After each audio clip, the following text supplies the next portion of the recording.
The Greens.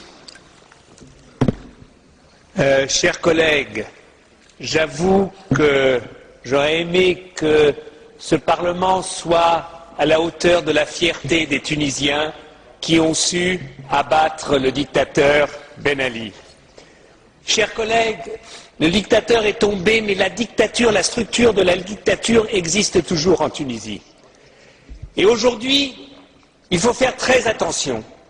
Des gouvernements européens, la majorité de ce Parlement ont pendant des années soutenu la structure de la dictature et le dictateur tunisien.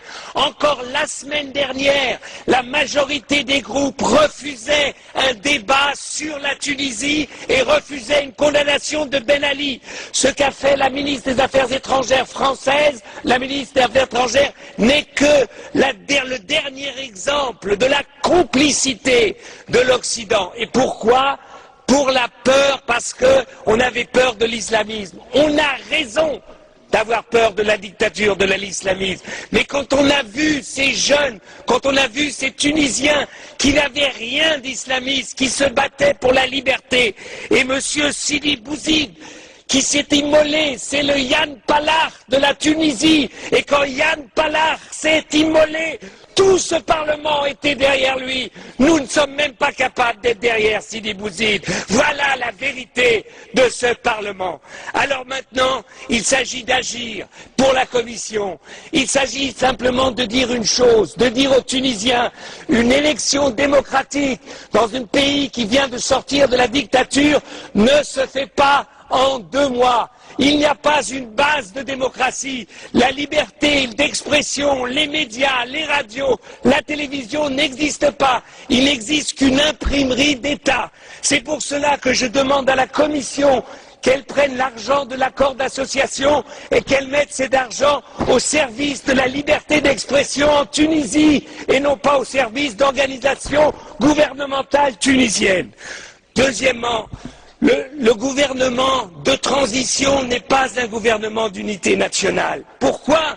Parce que la majorité de ceux qui sont battus ou qui sont en exil ne sont pas encore rentrés, ne sont pas reconnus.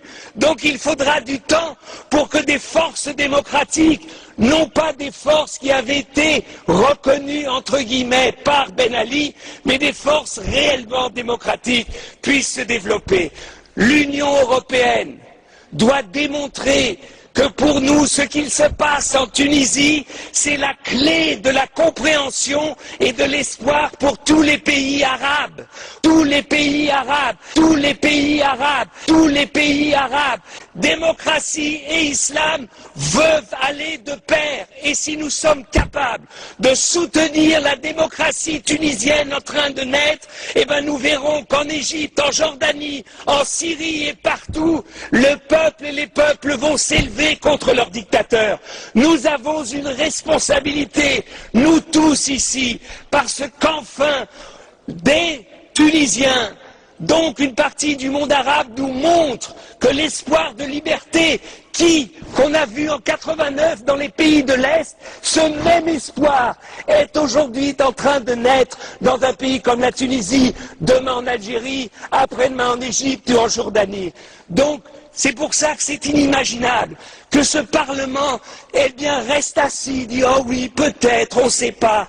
On ne savait pas en 89 ce qu'allait devenir la Pologne. On ne savait pas, avec Gorbatchev, ce qu'allait devenir la Russie. Si à chaque fois que les peuples demandent la liberté, on leur demande une assurance, qu'ils nous disent que c'est sûr que ça ira dans une direction, on ne soutiendra jamais la liberté. On ne la soutiendra jamais. Et c'est pour cela que je demande à la Commission, bougez, donnez, montrez aux Tunisiens que maintenant la réelle politique, c'est la politique de soutien à la démocratie et non plus à la structure de la dictature.